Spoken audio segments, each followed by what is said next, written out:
welcome Ireland's favorite American expat, it's Des Bishop! Hello, everybody. How are you all? Oh, my God, what a crowd. This late at night is amazing. My name's Des. I'm from New York originally. I've lived in Ireland most of my life. I turned 40 last year, and it was kind of depressing for me because I'm not a normal 40-year-old. I'm not married. I don't have kids. And when I hit 40, I was like, damn, man, I fucked up here, you know?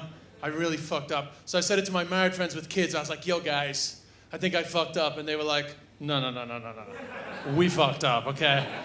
We look at your life and we think you're a fucking genius, you know, because they think they have all the freedom, you know, I could do whatever I want and they have to worry about their kids. But I look at them and I think, yeah, your kids are 6, 7, 8. You're halfway to being done. They're fucking tired all the time, but they're halfway to being done. I'm 41. I'm fucking tired all the time, and I haven't even started yet, yeah? The earliest I could have a kid is 9 months from now.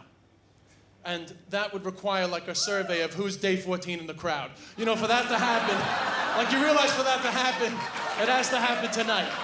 Not the normal comedy banter, it has to be said. You know, hey, where my day 14 ladies at? Day 14 ladies? Ovulating ladies, ovulating ladies, ovulating ladies, ovulating ladies, ovulating ladies. Now put your hands up.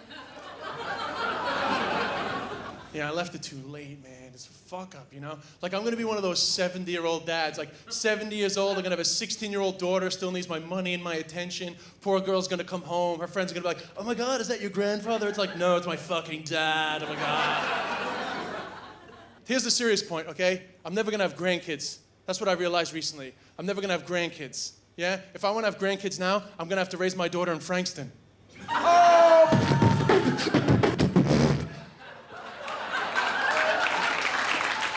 Obviously, no need for the beatbox there whatsoever. That's just in case there's people that are getting offended. Frankston people wouldn't be offended, but people would be offended on Frankston's behalf, so it distracts them, you know? So they're like, hey, that was unacceptable. Oh no, come on, here we go, come on. I say Frankston, we laugh. When I'm in Ireland, I say a bad neighborhood, we laugh. But it's funny, when I'm in New York, I say the Bronx, woo, gets a weird reaction. Some people laugh, people from the Bronx laugh, but a lot of other people are like, whoa, you can't say that, because they think it's about race. Yeah? Well, I joke about Frankston here, I joke about a bad neighbor in Ireland. We know it's not about race. It's about poverty. Hello? It's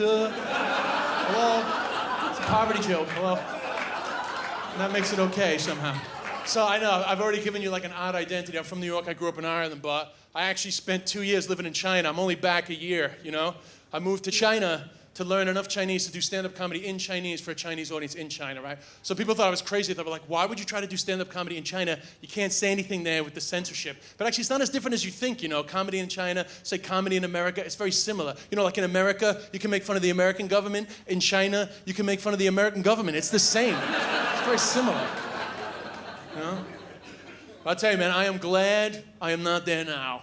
Because, you know, when I was in China for 2 years, like, Chinese people love arguing with you about democracy. You know, they're all the time like, you think democracy is great, we think it's shit. And I'm like, come on, democracy is great. If I was there now, I would keep my fucking mouth shut.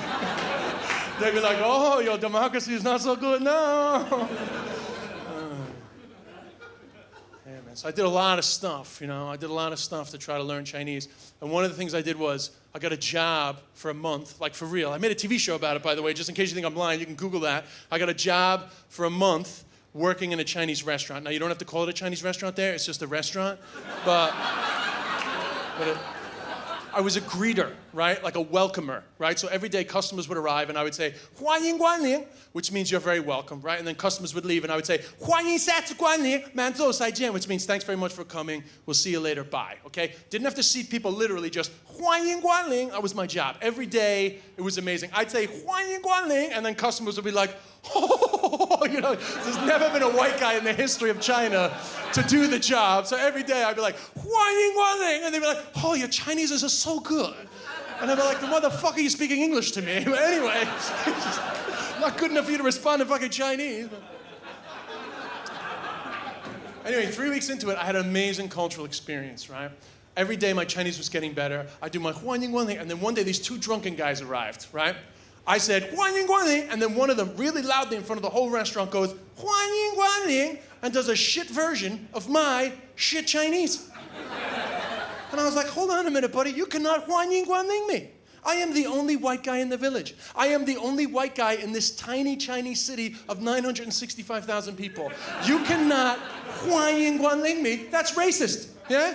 Because if I was in New York or Dublin and I walked into the Chinese restaurant and the welcomer was like, oh, you're very welcome. And I went, oh, you are very welcome.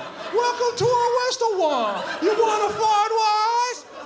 Well, I'd be arrested. So don't huan yin guan ling me, motherfucker. And I'll tell you right now, buddy, you're lucky. You're lucky I'm a comedian, because I would have been upset, except the minute that you said that, I couldn't help but think, this story's gonna rip it when I take it back to Melbourne next year. So thanks for the material, asshole. And thank you guys. 谢谢，感谢你们，谢谢。